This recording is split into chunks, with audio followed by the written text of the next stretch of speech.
The second appeal has been dismissed by the Board of Revenue by the impugned order on 11th May 2011, holding that no substantial question of law was involved, and accordingly the orders dated 31/3/2011 and the order dated 27/12/2008 were upheld. Stop.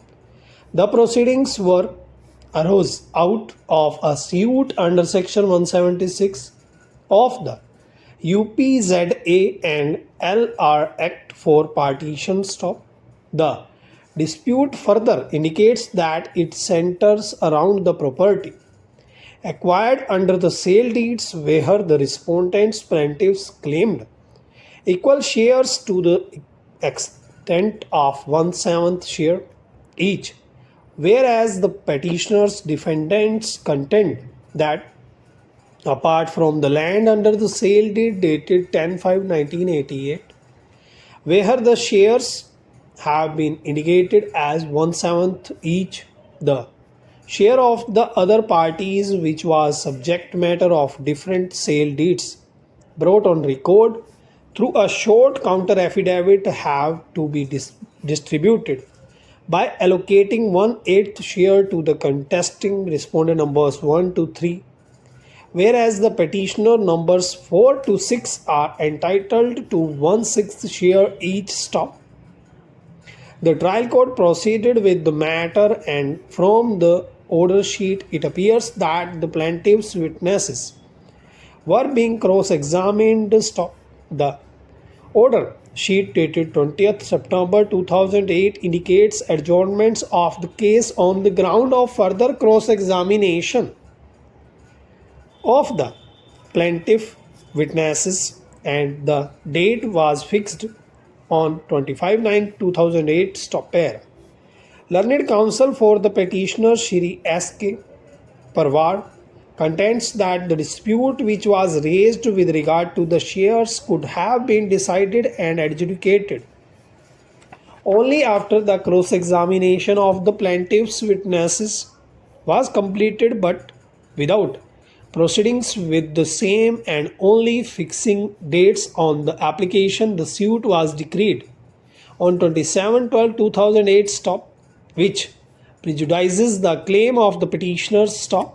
He further submits that the petitioners have been denied the opportunity of cross-examination, and the trial court hastily proceeded to decree the suit, depriving the petitioners of the opportunity of putting the witnesses to cross-examination on that issue. Stop. A short counter affidavit has been filed by Shri Anupam, learned counsel appearing on behalf of the respondents contesting herein, namely respondent number 4 to 7. Stop.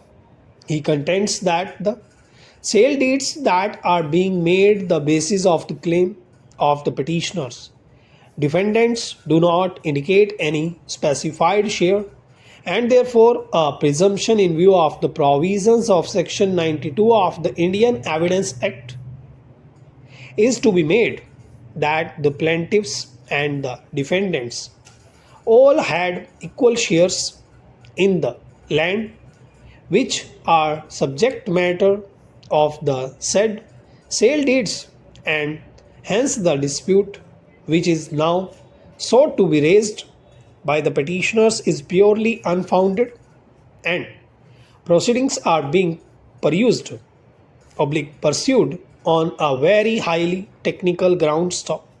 He contends that a matter of the fact the petitioners are trying to take undue advantage of the absence of the one of the brothers of the answering respondents, and the shares were very clear and well known at the time of execution of the sale deed, which also stands corroborated by the sale deeds dated 10th May 1988, whereby 1/7 share has been indicated in respect of all the parties. Stop. अगर video अच्छी लगी हो तो like जरूर कीजिएगा और comment section में अपनी शॉर्ट हैंड से रिलेटेड जो भी परेशानी है उसे जरूर डालिएगा।